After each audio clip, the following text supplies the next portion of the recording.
What's up, everybody? Welcome to Kinda Funny Games Daily for Wednesday, November 29th, 2017. I'm one of your hosts, Greg Miller, alongside the Emperor of Whitta Wednesdays, Gary Whitta. Wednesdays. See you next Wednesday. See you next Wednesday. See you next Wednesday. Now, it took me a second to put it all together. You told me when you got here, you have a heart out, right? At 1:40, you got plenty of time, non-stop time. And I was like, oh, that's interesting. The first thing that I noticed, though, was you dressed up and you did your hair, I noticed then later on. Yeah. And I thought, oh, you heard me make the crack about you coming in your sweatpants all the time. Oh, did you make a crack about that? that? Yeah, I did. And then it finally put together. You're interviewing another, you got this Kinda Funny Games Daily cred now. You're going to IGN at 1:40, aren't you? Trying to interview there, actually, take over you know what it is? Beyond. I have a parent-teacher conference. So I gotta dress up for that. Question. I'm glad to know that you've been making snide remarks about me behind my back. The fun ones. The fun Well, ones. look, the sweatpants thing, I totally own that. Working from home, one of the great benefits is you get to wear pajamas and sweatpants to quote unquote work. Yeah. The hard part is when on the rare occasions that I can be convinced to leave the house. Yeah. I got to put on big boy pants. Yeah. And it's not fun. Yeah. So if any occasion where I can get away with wearing. As you get older, comfort becomes more important. Of course, yeah. You got nobody to impress now. You're married. You got a kid. Yeah, I've got no one left to impress. You wrote a Star Wars film. You don't need anybody. Anytime I can get away with wearing sweatpants or pajama pants out of the house, I will. There was I've studied reviewed the footage. Yeah, and there's very little of the lower half of me visible. I feel like I can get away with it. I like. Today, we're like naked. We're like Superman red, Superman blue because our shirts kind of look alike. It's almost it's a well-known thing. A lot of newscasters, they don't even bother wearing pants because you're not need to. Visible. Yeah, just the junk, the beans. Is it? I mean, if it's bothering you, I'll make more of an effort to I just made a comment. Try and come close to this. I don't know if you've noticed, of course, because you work for us now. You're one of us. You're a Kinda Funny member. There was a very positive thread about you on the Kinda Funny subreddit because you were wearing your Kinda Funny Games Daily shirt. On the see, I went out of my way, even when appearing on someone else's podcast, to promote this one. I like that. That's what you do. You got to get out there. You're beating the pavement, as the kids also say. I felt like the sartorial elegance on this side of the table, trying to match it, I would just look foolish. So I'd rather just own my own thing, which is, kind of slumming it. Here's my question. Do you get nervous going to a parent-teacher conference? This is my first one. So how do you feel? Do you feel like what grade? She's in kindergarten, so this is the first one. Okay. But she's great. I think she's doing well. Yeah, I mean, I see her I drop her off at school every day, and I think she's doing great. I mean, obviously nice to hear it from the somebody teacher, else, but I think she's doing good. Okay. But none of this is for you, Greg. Yeah, of course. It's not for them either. Clear. Yeah. But this is a nice benefit of. But did you starting to worry that there could be some competing interests that could get poached? Because obviously, you're out here. Because I think it's nobody would have thunk Gary Whitta up here in his ivory tower could be pulled back down to the podcast realm.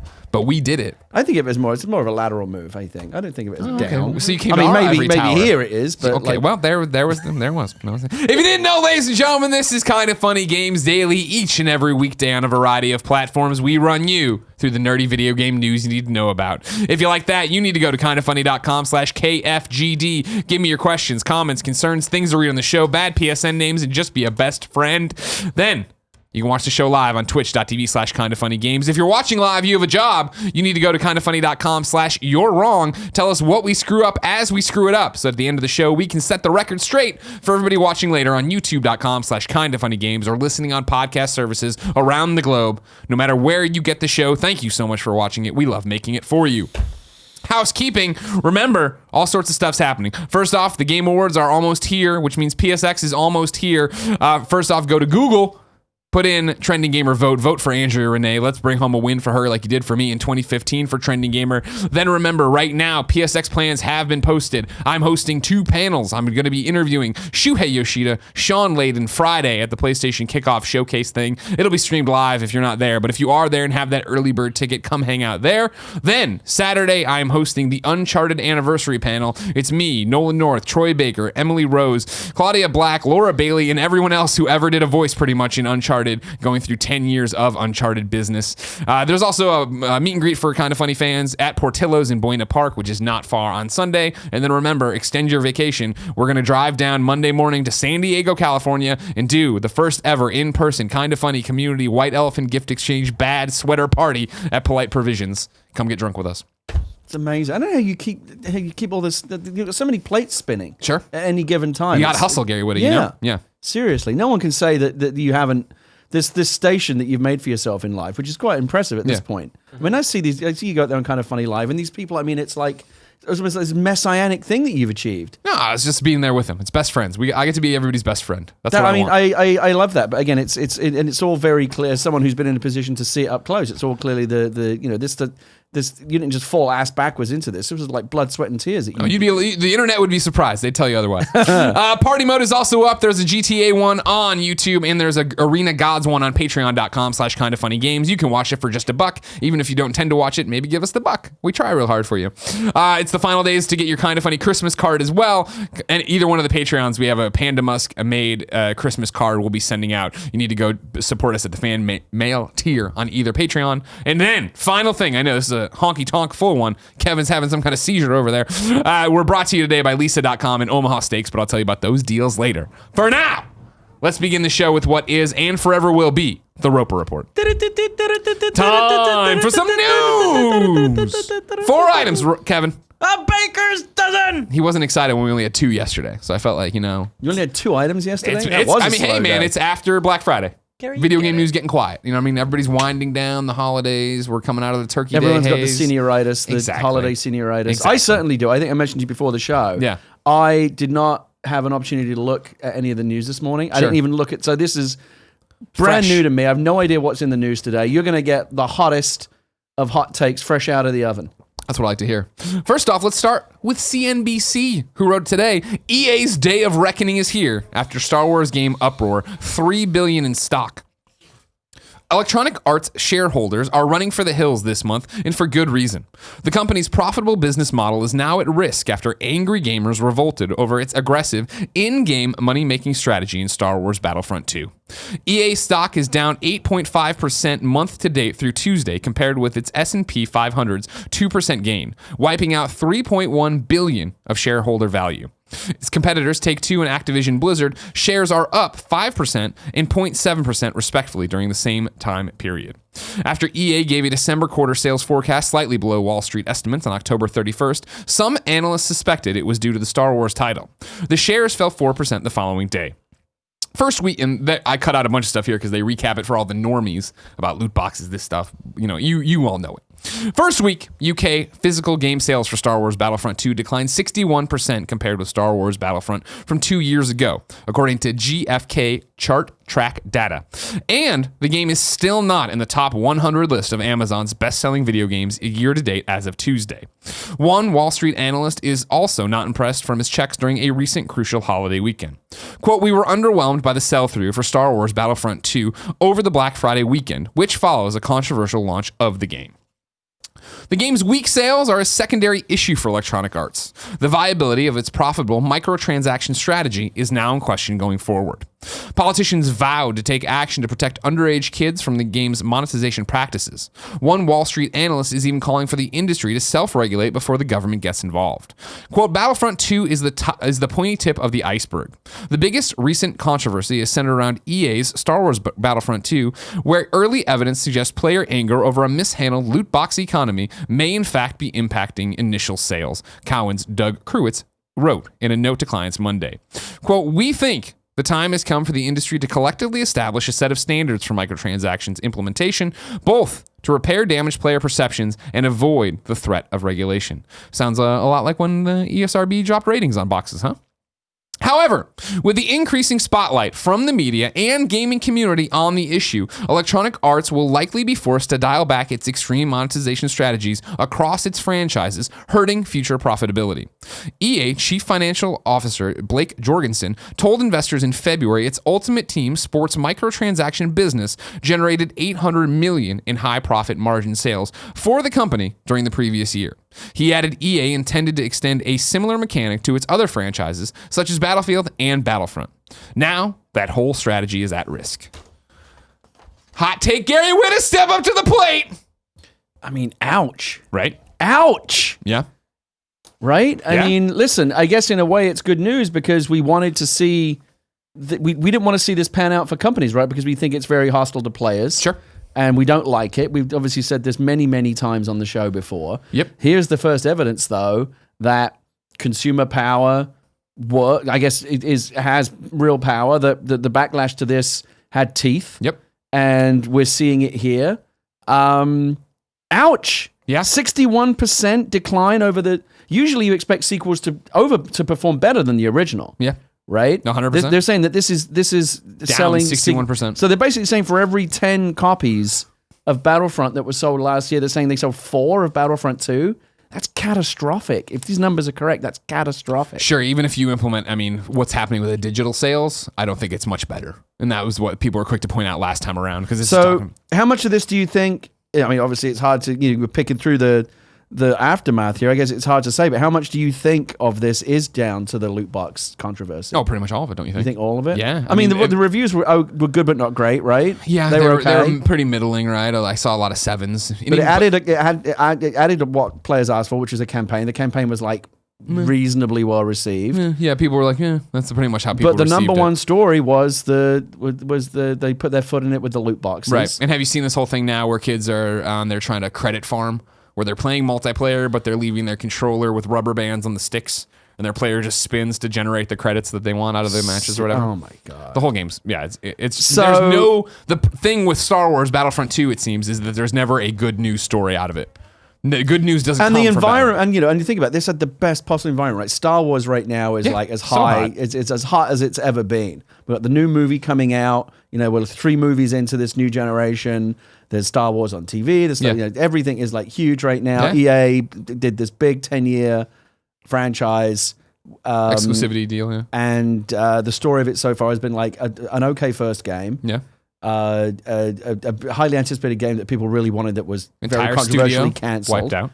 And now what appears to be the failure of this. So the story has not been great. No, and I think, but to your question, you have to. There's nothing else to chalk it up to, right? It's what the else fact can that you even point from to the beta, other than it wasn't a mega, it wasn't 90% across the board or anything. It was kind of 7s and 8s. Yeah. Which again, you think at least with the Star Wars franchise, it would still be enough for it to be one of the best sellers. Not even in the top 100. That's the crazy stat for me. That's the crazy the 61% in the top 100. Yeah. That to me is, and again, when your stock is down 8.5% month to month. So the bottom line here is maybe a happy one for gamers. A couple of things that stuck out to me here. And again, like I said, this is these are super hot takes, which is to say you're formulating them as you go. Yeah. This is just the instant kind of Twitter. Oh, I got to react, but I haven't really thought it through. Sure. I really do like the idea. It feels like a fairy tale, but the idea that the companies coming together and establishing a set of best practices for this kind of these monetization. Yeah, I think that would be welcome because the government's not going to step in. I don't think they will. They're going to keep threatening to and keep making big speeches about it. They will, but we're not in a high regulatory environment right now, so I don't think that's going to happen. This is the one where they come off the bench. And so there's no votes in this. So I don't think the government's going to get involved. I would like to see generally companies, when left to themselves, don't regulate themselves. Yeah. You know what regulates them? Things like this. 100%. Realizing, again, hit them in the wallet. Oh, wow, consumers really. This wasn't just empty. It wasn't kind of like the thing where you see on, the classic kind of, oh my god, I'm going to boycott Call of Duty, and then you see in your Steam profile 150 hours. Literally played, what we were talking about yesterday with Destiny 2, where people were like, it's totally screwed up. I won't play anymore. And you look at it, no, you play more. It seems to me like consumers backed this up. They did not. They stayed away because they saw the messaging. They saw the mess. The mess. I was one of them. I was all set to play this and Need for Speed Payback and a couple of other games, and I read about the really, really hostile, economy-driven gameplay model they've come up with here, where the game's trying to get your money. Yeah, I played a little bit of the Battlefront 2 campaign. I'll probably finish it. I haven't looked at Need for Speed. I'm just not that excited. It actively put me off these games. They knocked the wind out of their own sails. And it feels like a lot of other people have stepped away. So I think, the press is one thing, government regulation threats is another thing. But when your stock goes down, I've said to you many times on the show before, these companies, their number one job is to increase shareholder value. Yeah. Here's a decision that we have seen has significantly decreased shareholder value. Yeah, to drop there will be $3 at the highest shareholder level, there will be demands to make sure this never happens again. Fix it. Yeah. I understand it. We like the motivation. We like the greed. But this time you got too greedy, actually ended up backfiring. It went off in our face. You figure this will be the story going forward of how to do microtransactions in your game, or more likely than not, how not to. I think that going forward, when we look back on kind of the history of how the microtransactions evolved in video games, this will be pointed to as a cautionary tale. Yeah. So there we go. You won, gamers. Congratulations. Yes, congratulations, consumers and gamers. Now, Gary Whitta, you like to eat a lot of garbage, so number 2 should apply to you. Super Mario cereal is real. It's coming, and the box is an amiibo. I like this sentence just gets better as it goes. So, I mean, it starts with Super Mario cereal, which is pretty great. Yeah. But okay. But is that real? Yeah. It's real. Yeah, but come on, are we really going to get it? Yeah, it's coming. Yeah. Yeah, but come on. But I feel like there needs to be a magic, like, what's the wild card element that really puts it on top? The box is an amiibo. Yeah. There you go. You got me. Yeah, so apparently I saw this start to pop off yesterday. I believe it was Wario64 put up a post that, hey, this is in the Target listing. So it's not Mario. like I don't have to go to Japan to get this. No, it was in the Target thing, and then they hit up a whole bunch of General Mills people, like IGN I saw had an article on it, GameSpot had an article on it, and then I guess it was Kellogg's Ireland or something confirmed that it is So real. it's a Kellogg cereal. Yeah. It's going to be Super Mario. Yeah. Do we know anything about... I can bring up the box for you. Marshmallow pieces, or like, what do we actually know about? Oh, there's stuff in it, yeah. No, I'm going to get on it. Hold on. I got it. Because if it's... I hope they do something interesting with it. Like, obviously, there can be little mushrooms and things in there and little Koopa Troopers or whatever. Yeah, of course. And it's not that you get an amiibo in the box. No, it's like you can take the box, I think, and tap it to whatever you want to do. Well, that's it. I mean, people are really going to keep like an empty cereal, but I guess you can just cut out you don't have to keep the whole NFC thing strip. with you. Hold on. Of course, But it seems like they could have just done putting a little mini amiibo in the box. Like, you know how you used to get like a prize? Well, yeah, but that costs money, right? They don't want these guys. They don't want to spend money. They're just going to put a little NFC strip. Yeah. See, this box is a special amiibo there, featuring a power up marshmallow. So you got the. Okay, so I was right about the marshmallows. Yeah. It's essentially Mario Lucky Charms. Yeah. Right.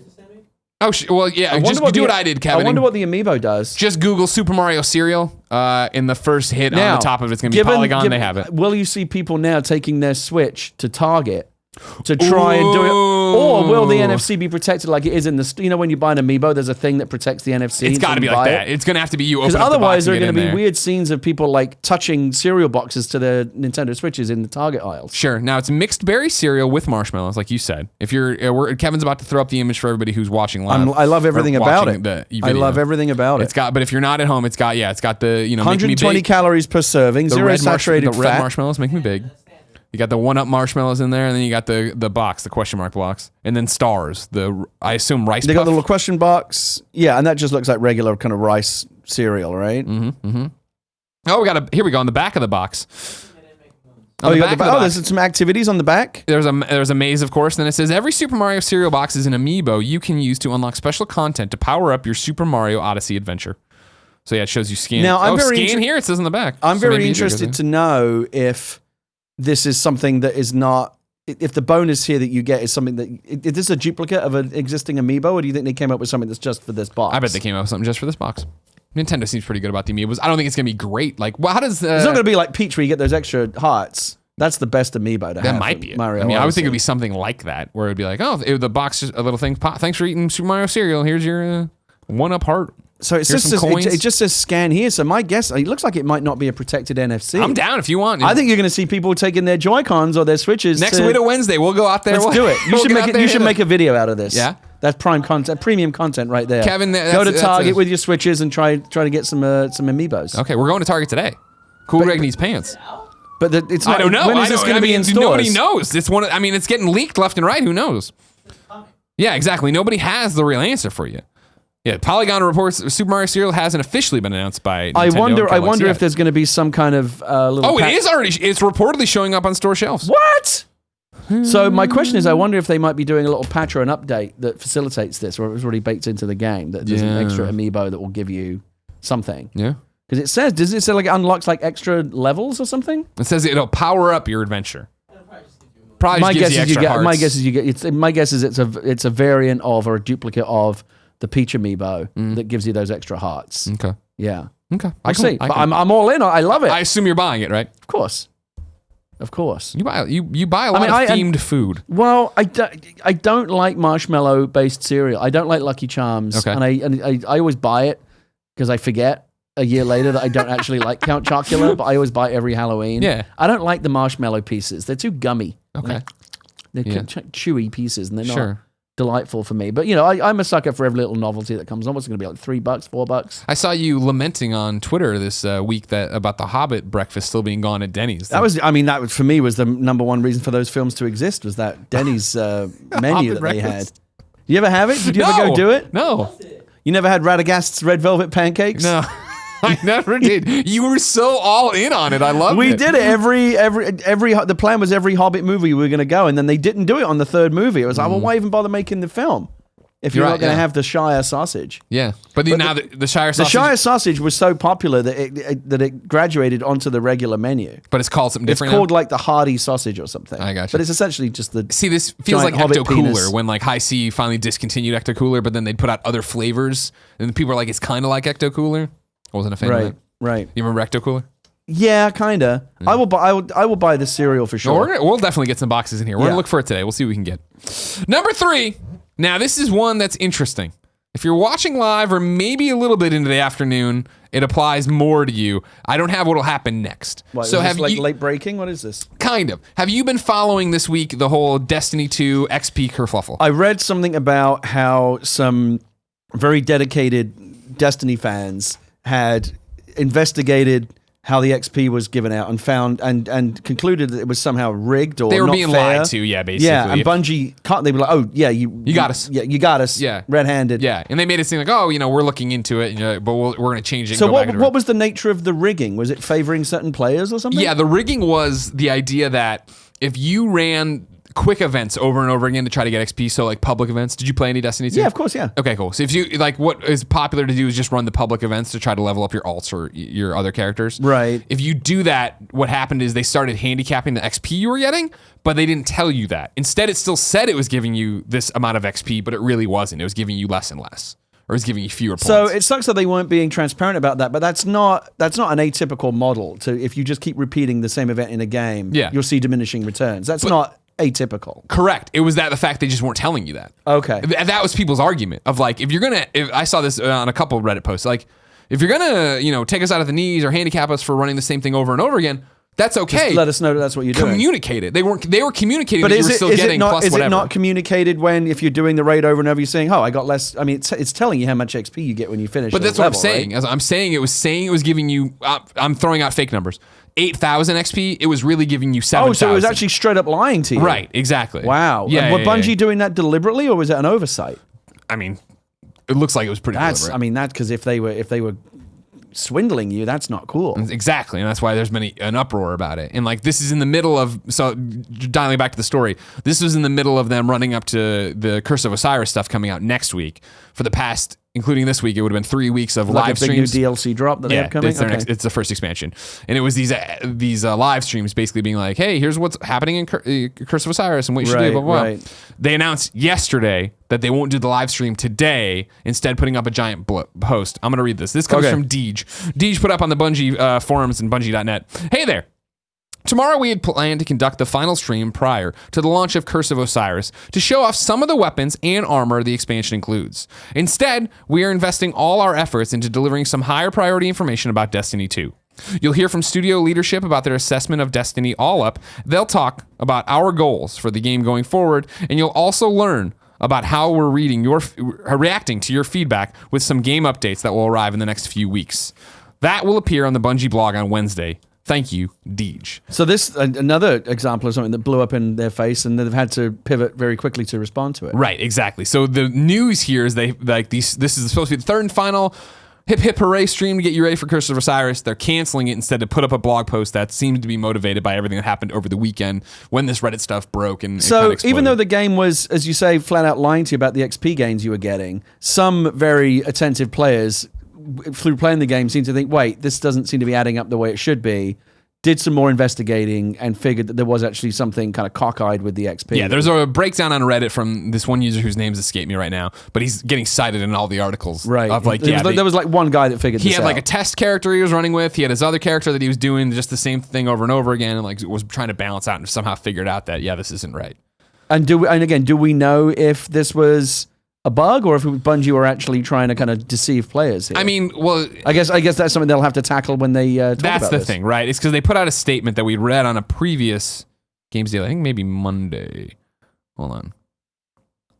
Why? It's weird. You put these things up, right? And you figure, okay, cool. Here's where it's going to go. And then it bring like the PC Games End. I don't know who you are. No offense to you. I'm sure you're fine, but like, where was I looking for here? Posted in a previous scheduled live stream. Here we go.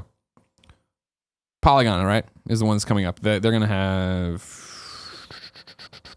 In a post yesterday evening, Bungie announced that it was deactivating a progression system that reduced XP games for certain events that can be quickly, repeatedly chained like grinding public events. We are not happy with the results, and we've heard the same from the community, Bungie wrote. They've never said, hey, yeah, we fucked this up. This is on, you know what I mean? There hasn't, the statement they put out. There's not been like the mea culpa yet. Exactly. It's been like, oh, we see this and we're not happy with it either. Now, Polygon, why don't you link to the actual statement? Here we go. I'll read you the statement in full. I believe this is on Monday's Games Daily. Here we go. We've seen community discussion around XP gain in Destiny. After reviewing our data, we agree the system is not performing the way we'd like it to. Today, we'd like to describe what's going on under the hood and talk about what you can expect going forward when it comes to earning XP in Destiny 2. Currently, XP will scale when playing longer or fixed duration activities like Crucible, competitive multiplayer matches, and the Leviathan raid. And XP will scale down when playing activities that can be quickly, repeatedly chained, like grinding public events. We are not happy with the results, and we've heard the same from the community. Effective immediately, we are deactivating the system. As a result, players will see XP rates change for all activities across the board, but with all values being displayed consistently in the user interface. Over the course of the next week, we will be watching and reviewing XP game data to ensure that these changes meet our expectations as well as yours. Any additional updates to the system will be communicated to you via our official channels. So no, hey, we were fucking you on this one kind of thing. Instead, it's the use of the passive voice that gets employed whenever these kind of statements have to be made. Like they didn't say like we screwed up, or like the system isn't behaving the way we want it to, as if like the system is Skynet or something. Yeah, like it's sentient. It's responsible for what's going on. You guys designed and built the system, so if something's not right with the system, that's on you. Yeah. And again, I don't know too much about this. I'd be interested to know what the deal is. Again, deteriorating XP when you kind of repeat events. That's something I've seen in many MMOs and grindy type games over the years. That's not uncommon. I agree with you. It was just the fact that it was telling you the wrong lack information. of transparency is, and again, that could be a bug in the system. It could well be that the system was just not. It was supposed to tell you the correct amount of XP you were getting, but it wasn't. But I feel like if that was the case, that statement would have said that. We've reviewed this and there was an error. This thing was telling you the wrong information. Back to Polygon, who has a quick summation here. The outcry began around 3 weeks ago and has its strongest basis in the analysis in the Destiny subreddit. Written by Redditor Energizer X. It spoke to many players' individual observations of how their own progression was going since last weekend's initial Clarion Call public event, which gave an XP bonus to those who played with fellow clan members. Over the course of 3 tests, Energizer X determined there is a hidden scaling factor that ramps up as you earn XP more quickly. Moreover, Destiny 2's public events were only delivering half the XP they promised. The rate of the XP the rate of XP accrual is important because after level 20, each time your player fills up their XP bar, they're entitled to a bright engram, which is Destiny 2's loot box equivalent.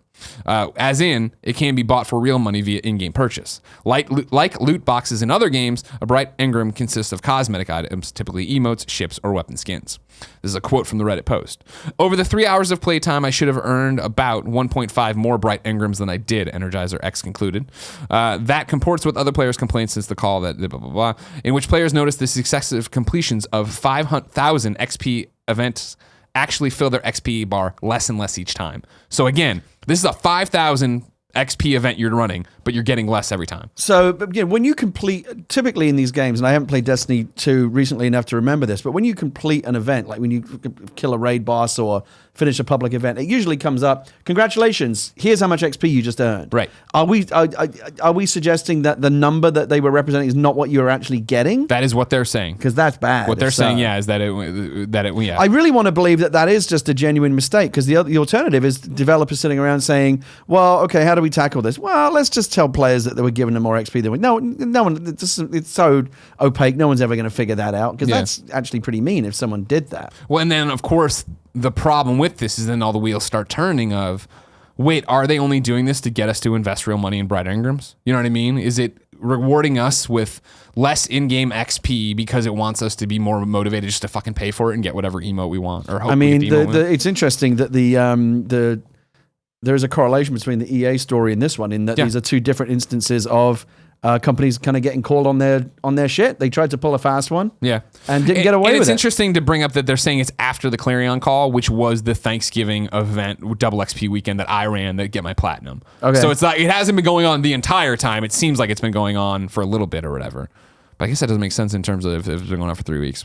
Who knows? We'll get more information apparently today. But yeah, like here, this is from. I Believe on Reddit says, if Bungie wants a cooldown on this to stop us from spamming public events to get XP, that's a different discussion. But we should at least have this communicated to us appropriately in the UI.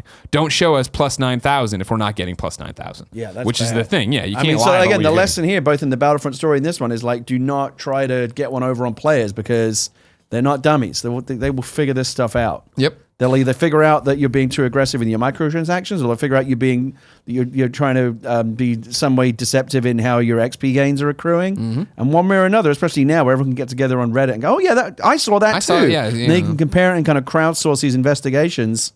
You ain't going to get away with anything anymore. Good, and rightly so. I love it. What level are you in Animal Crossing right now? 21. How much money you put into it real world? I did the 99-cent hello pack. Yeah. Because I thought, why not? 99 cents. I'm going to get a ton of hours out of this game, and I have. It's free. So I did that. My wife did the full $20 because she's like big time Animal Crossing. Yeah. I don't think she's put any money into it since then. But yeah, I'm really enjoying it. Yeah.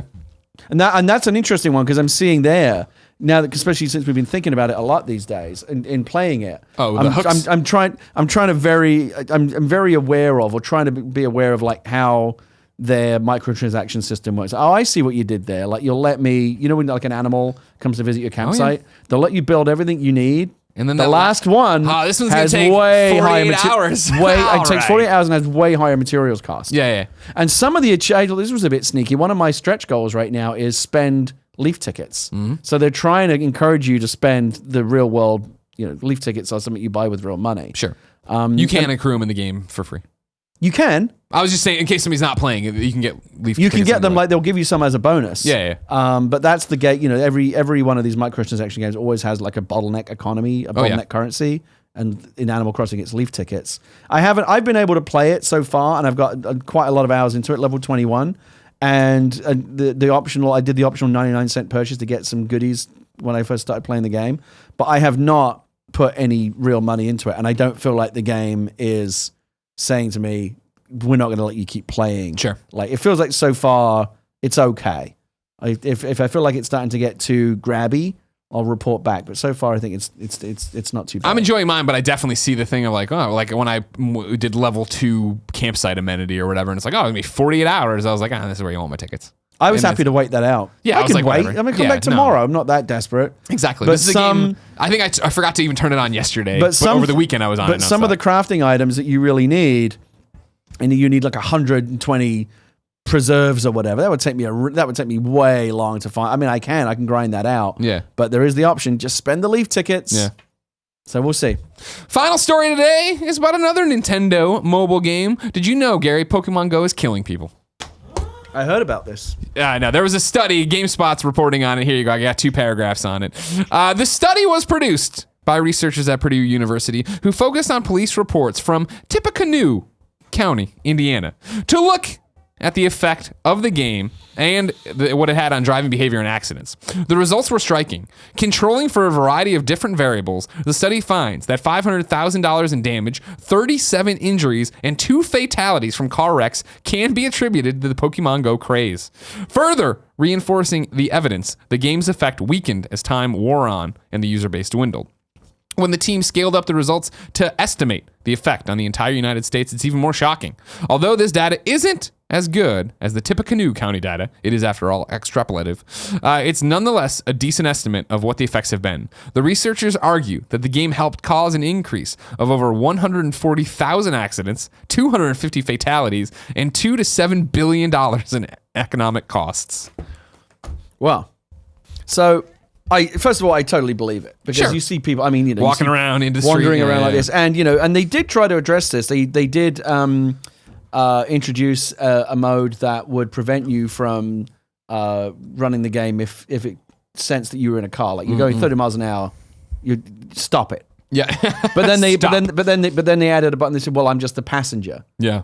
But again, as the driver, of course, you could press that. Sure. And so, at the end of the day, there's two sides to this. I think that developers do have a responsibility to think about player behavior and not, build your game in a way that could encourage people to do silly things. There were stories. There was a period, if you remember, there was like a story a day on Pokemon Go because it was. It was the clickbait news story. People wandering into like dangerous areas to looking for Pokemon. Yeah. Like suddenly they realize they're in like a gang neighborhood or something. Yeah, down dark alleys. Yeah, like suddenly like chain link fence and like barking dogs and like where the hell have I gone? Yeah. Wasn't there one about like somebody like accidentally kind of wandered onto like a Hell's Angels compound or something looking for a Bulbasaur or whatever? I don't know. So yes, as a developer, you always have to be, and it's hard because you never know until you release a game what all the unintended consequences are going to. You can beta test it to death, but until you actually put it out there into the world, you don't know all the weird things that people are going to find. Yeah, just like you said, people are going to put rubber bands on their controllers and grind the XP, all these kind of exploits. At the same time, players and people have some personal responsibility. Of course, just not be fucking stupid. Yeah, don't play video games while you're driving your car. Don't stare at your phone while you're walking down the street or out into traffic. At the end of the day, there's responsibility on both ends here. It's interesting to see, these numbers extrapolated and also tell you what Pokemon Go did in this. I think it's interesting just in this one county in Indiana. But then again, where I'm sure, and I know they exist, how crazy are the numbers, I'm sure, for the study of how many times, a cell phone has killed somebody. Texting has killed somebody. Far exactly. Everyone's doing that. It's out there. Far worse. Now, Gary, I'm excited. I don't care what these kids say about XP for Destiny 2. Curse of Osiris, but it's not out until next week.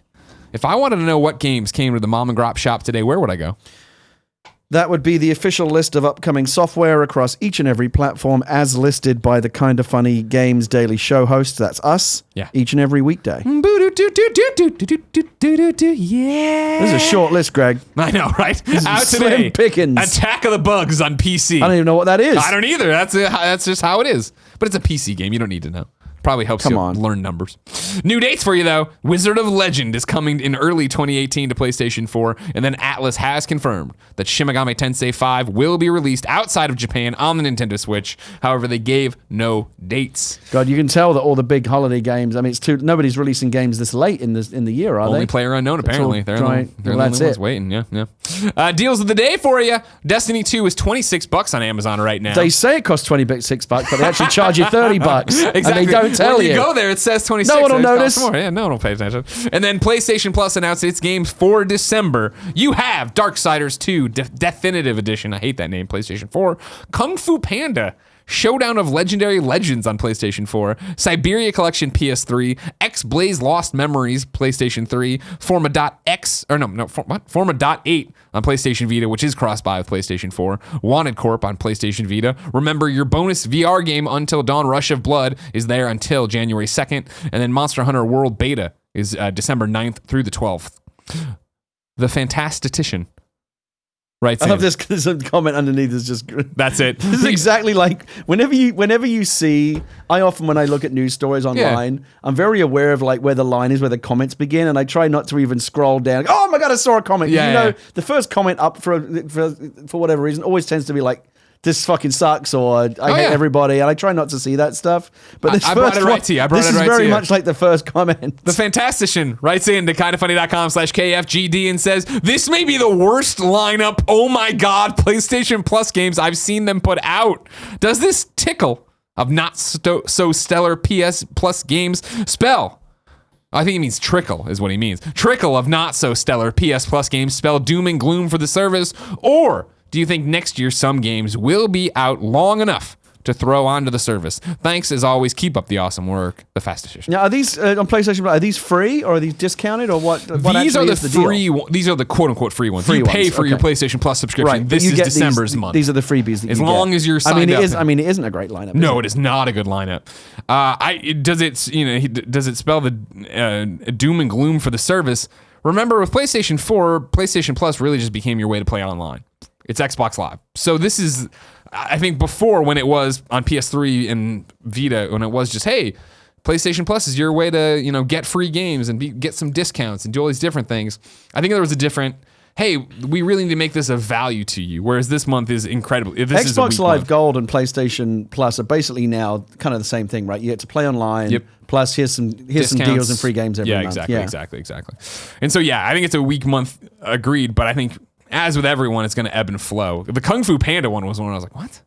Well, this is definitely an ebb. Has there been flow? Oh, there's been great months of PlayStation Plus. Oh, what a great deal. Thanks, PlayStation Plus. The fantasticician here, right? Like, every time the PlayStation Plus lineup comes out, everyone's up in arms, though. This sucks. This is terrible. This free stuff isn't good enough. Well, you're paying for it. Well, that's true. Technically, exactly. That's how they get you. Here's your free games. Like, well, I did pay you for this at one point in the transaction. I think it's always going to be hit or miss, but this is a lineup I look at. I'm just like, oosh. Like, it's. I mean, I always knew that it was coming, but I mean, maybe it's a little tougher for PlayStation owners because for a long time they always were able to say, well, the multiplayer is free. Yeah. And then that went away. They started saying, well, no, you do have to pay now. Right. But we'll give you this there's stuff an as argument to it of like now that they're by and large runaway success number one. Do they need to hustle as much on PlayStation? Do they need to invest as much money to get better quality games in there?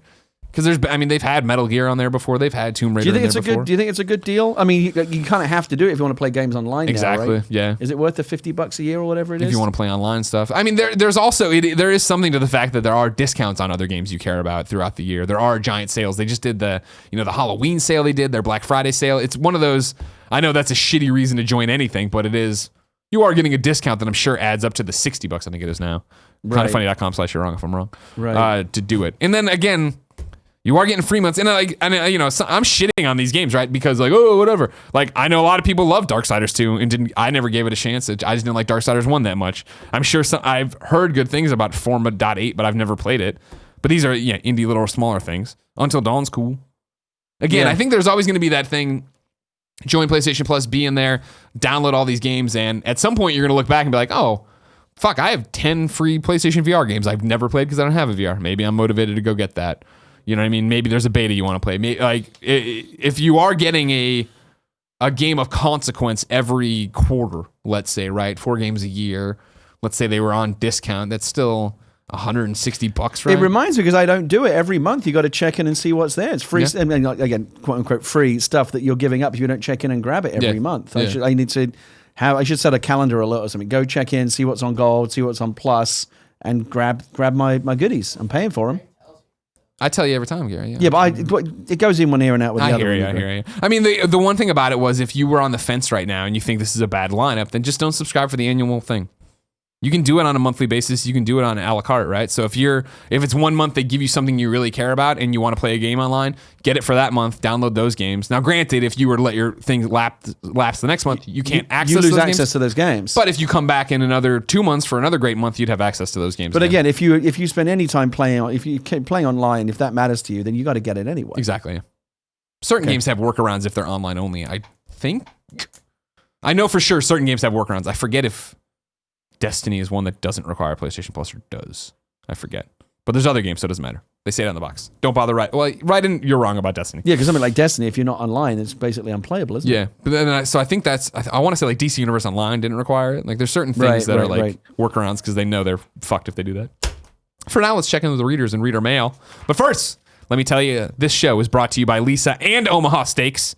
Gary, do you like going to mattress stores and buying mattresses? No, I bought our recent mattress that we just bought. We got it off the internet. Damn right. That's how I got mine as well. Because I went to the mattress store with Jen, and it's not fun. This guy talks to me. He's weird. Makes me lay down in beds. But you don't enjoy laying on the mattresses? Test them out? Because they put the little condom pillows on, and I'm not a fan of that. Like, you know what I mean? Like, here, let me get you this dryer sheet to lay your head on. They don't want your filthy feet on there. Yeah, no. Well, the feet they weren't even worried about. It was my hair. The lice. I mean, the good thing about it is you can lie on the mattress and test it out. Like when we ordered our internet mattress, it worked out. Yeah. But you don't know what you're getting until you get it on the bed and try it for the first time. Well, that's why I'm telling you should go to lisa.com. If you go to lisa.com, their mattresses are 100% American made and delivered in a compressed box to your door. Isn't that the best part? You open the box, the thing just expands. It just kind of. Everybody loves it.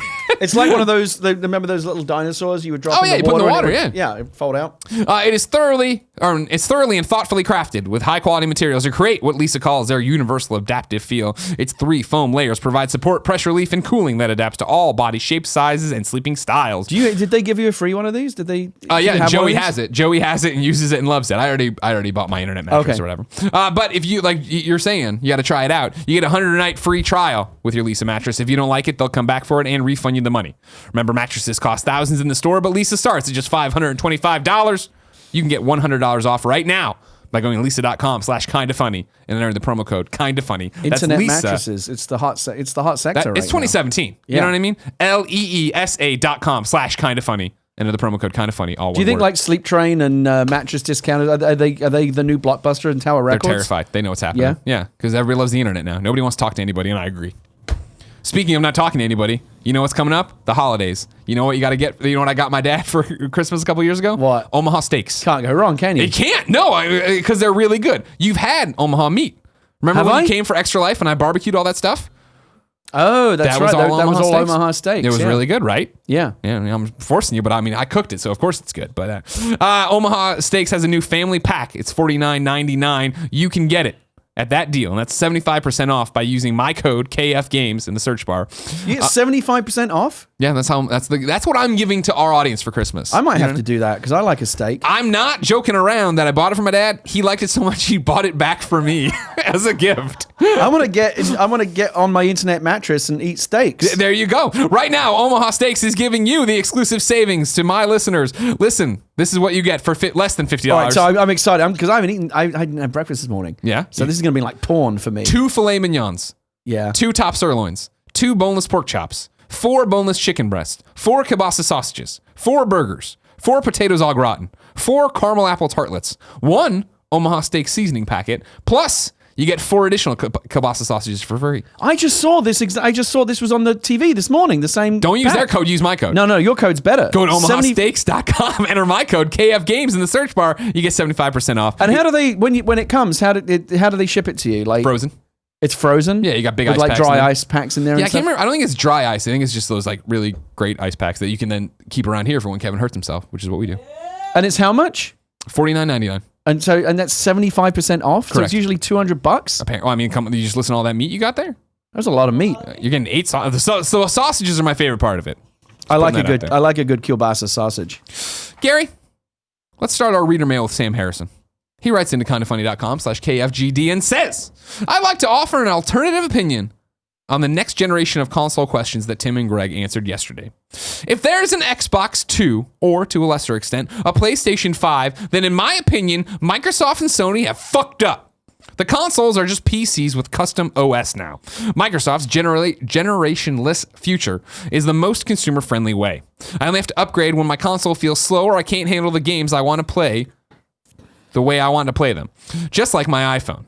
So Greg and Mr. Whitta, what do you think? Would you prefer to see a new generation or upgrades every 2 to 3 years? Thanks for everything you do, specifically inviting me to play Destiny for 4 hours with you, Greg, and for being part of my favorite Star Wars movie, Gary. Oh, He says Rogue One over 6, over 5, over 4, over 3, over 2, over 1. Don't at me. But if you want to at me, SGCH on Twitter. so does that mean that 7's not on here? Does that mean that he didn't even not rank it? include it? Unranked. Maybe he hasn't seen it. Maybe he's saying that he's still like 7 the best. And No, he said you are the best, so he just didn't put 7 in there. I mean, It's an oversight. I can't agree with this list. It's an oversight. It's flattering, but no, come on, let's get real.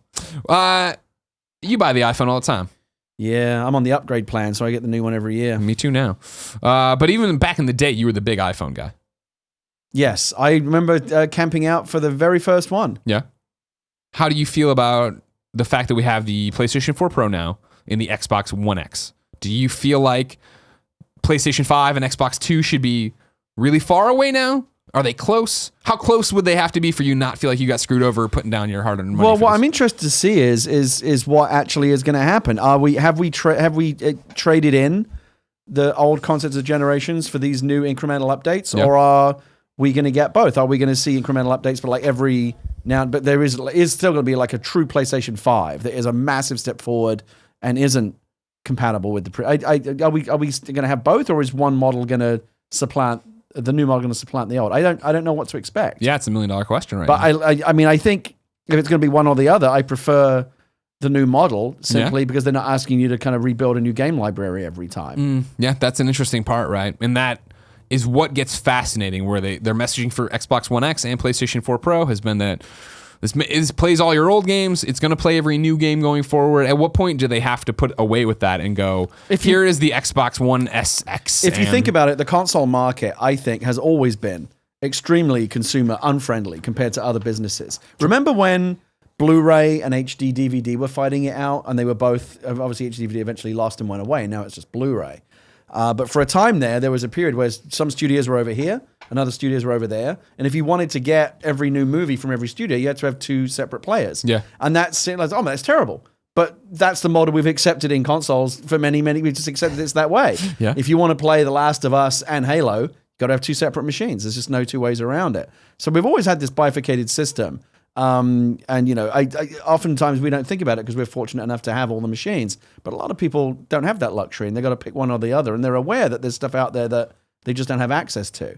So I don't think that's never going to fix itself. There was going to be these rival systems. But imagine if the iPhone came out every year, and every year they said to you, well, you're going to have to buy all that content all over again because that won't run on the new phone. Sure, your apps that from would before be don't work. outrageous. Yeah. But that's what happens with that. That's historically what has happened with each new console generation. At least now, with the Pro and the Plus or whatever, or the X, whatever we're calling them, the older games, your library can keep growing, and they're not asking you to kind of rebuy games or the remastered versions of the games every year.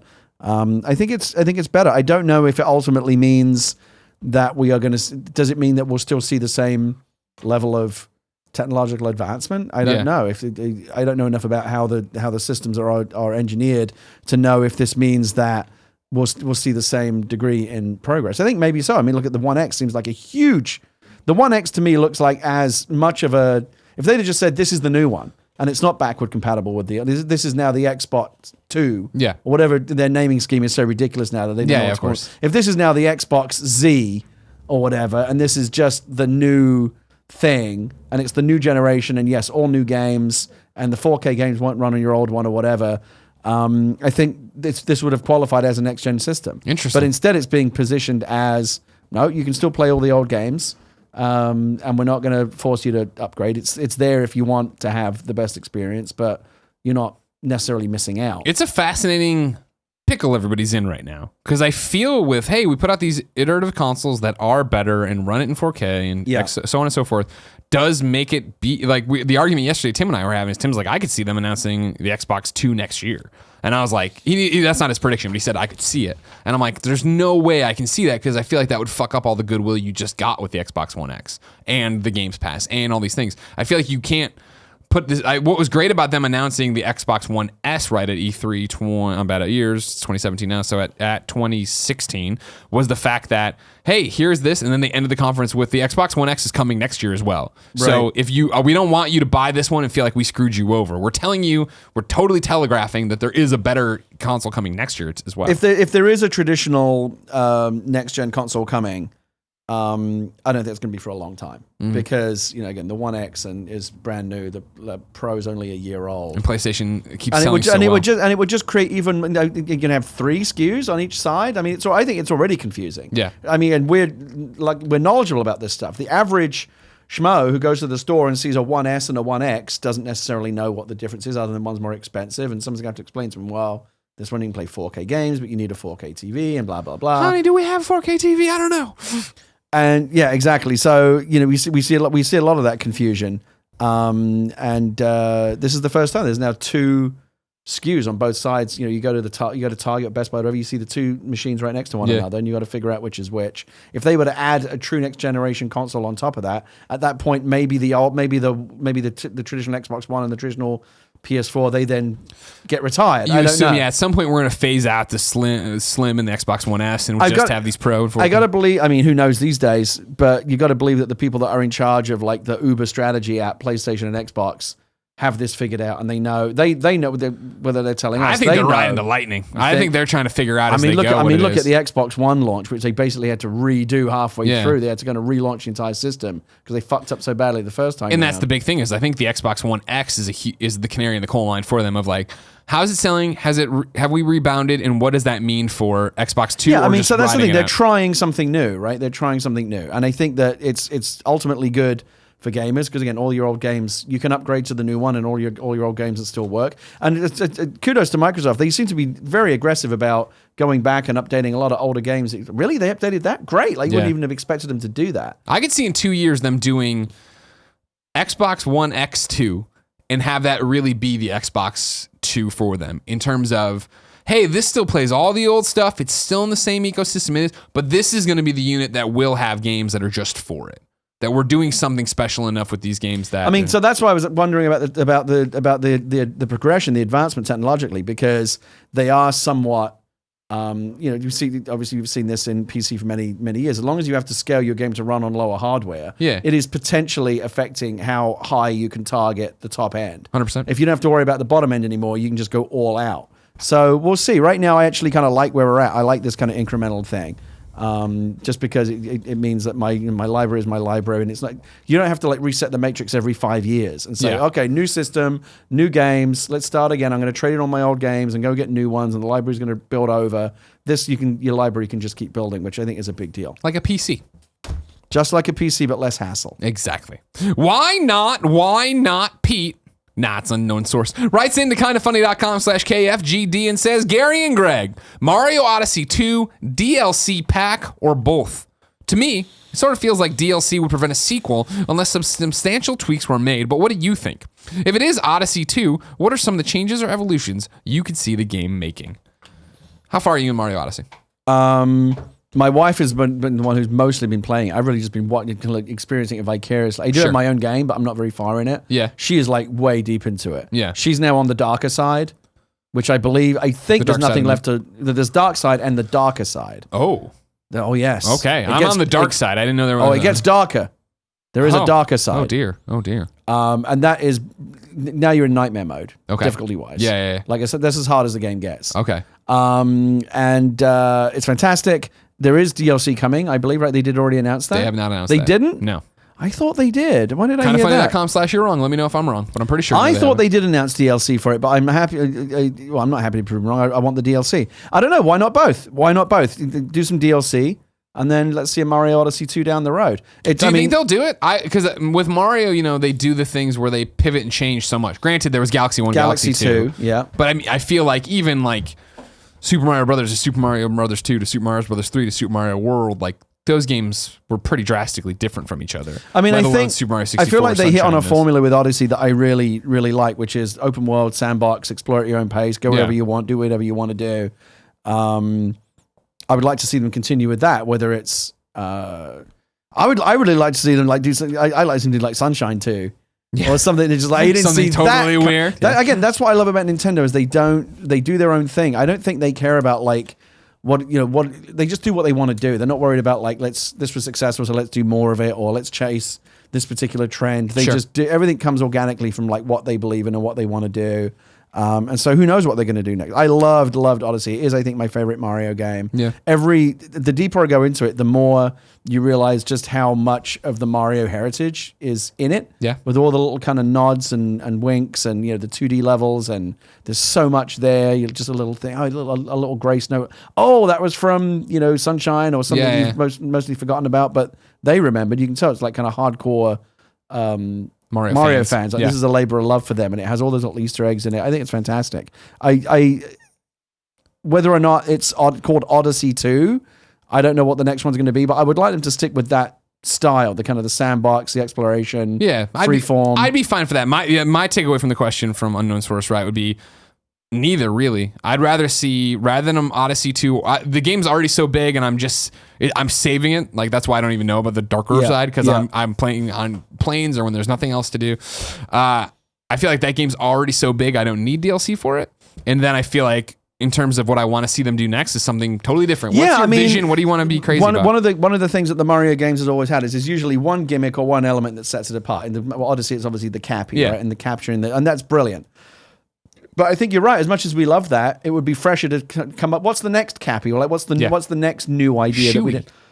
Shooting? Shoey. Throw your shoe. Oh, shoey? You throw your shoes at people? Yeah. You don't capture him. You just knock him out. That's his only attack. We're spitballing. We're brainstorming here. There's no bad ideas. No bad ideas. Shoey though, something to have for you. So yeah, I'd like to see again. It's brilliant, but I think that's the one thing that Nintendo's always done is that they don't just keep kind of iterating on a successful formula. They go off and do the next crazy thing. Yep, that's what I hope they do. Final question comes from Hip Hop Anonymous, who wrote into kindafunny.com/KFGD and says, "Hey. It's my father's birthday today, and he's a big fan of the Book of Eli and Rogue One. I was wondering if I could get Gary to tweet Happy Birthday Wayne for me to show him.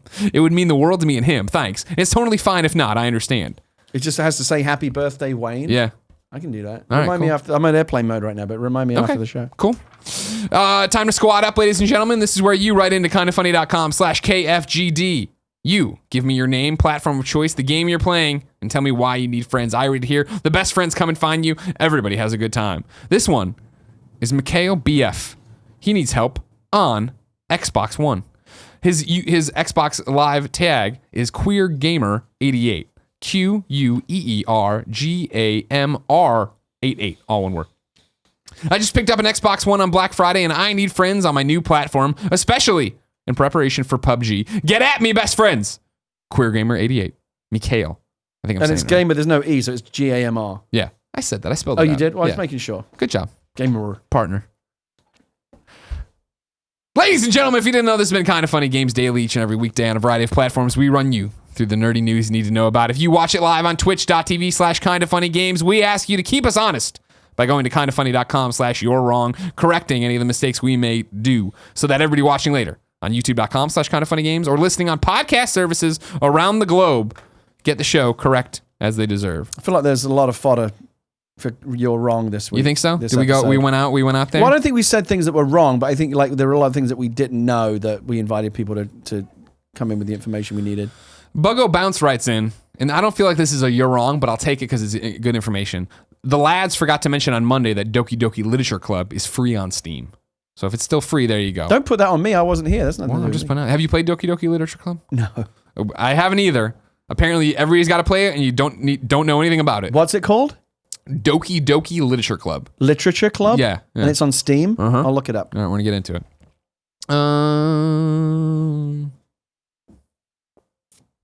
Lords of Pawn. I'm so stupid. Sorry.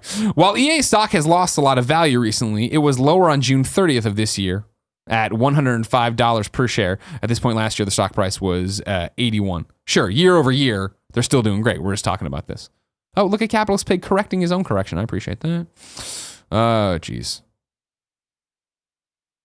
Okay, K-Babs writes in with a whole bunch for You're Wrong. On iPhones, releasing and disabling games, that kind of already happens. A lot of older mobile games cannot run on later iOS upgrades. But I'm talking about year to year. We were talking about year to year. Sure, like stuff that, whatever. I hear you. Well, to be fair, the consoles don't ask you to upgrade every year as well. Yeah. It's every 4 or 5 years. Sure. Number 2, you're confirmed. There's no DLC plans announced for Mario Odyssey. Editorializing, which I don't want.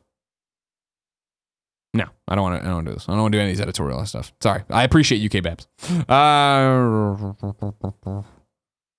The Ben Como writes in and says, the 3 billion, 8% lost on EA stock is not a big deal and needs to be put in perspective. EA share prices started this year at $80 and are now sitting at $108. That's a 35% increase for the year. Shareholders aren't happy with the recent press release, but nobody is crying. I don't know about that. Well, I mean, yes, and to put it in, it should be put in perspective, and it doesn't seem like this is it's not reversing what is overall a generally upward trend for EA, but it's clear that this fuck up had a serious impact, and that's what we're talking about. The Steel Knight says, not necessarily a correction, but certainly an important elaboration. In regards to the XP controversy in Destiny 2, after fixing the sketchy XP scaling, Bungie doubled the amount of XP needed to earn a bright engram. It used to take 80,000 XP to earn a single engram. Now, It takes 160,000 XP to earn one. So yeah, we fixed it while we were lying to you, but we increased this. Bungie also confirmed on Twitter that the increased XP requirement is intentional and not a bug. Capitalist Pig confirms Destiny can be played without PlayStation Plus. However, without the raid strikes or PvP are disabled. Oh, weird. So you can do public events and be in the world, but you can't do like multiplayer specific events like raids. Right, yeah, okay. Apparently. Going through here, do this.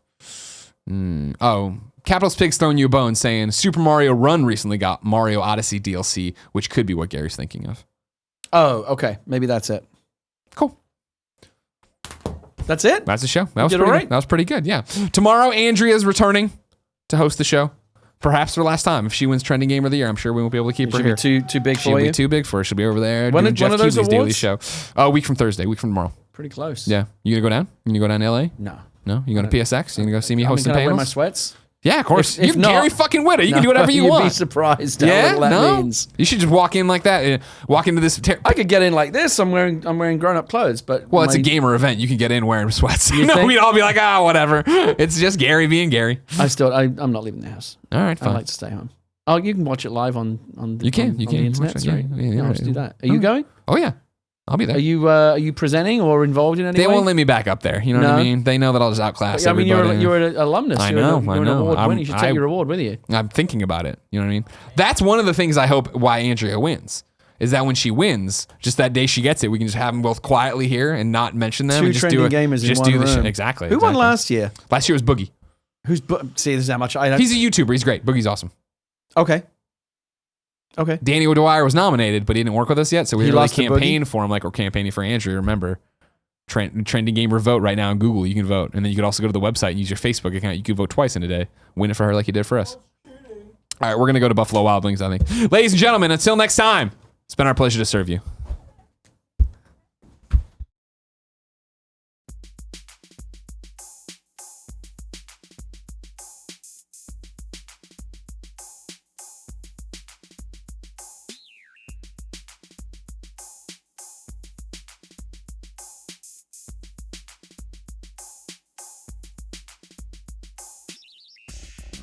When I answered that question, I thought he wanted you to say it on air. Sorry that I put you on spot. Edward Dillon.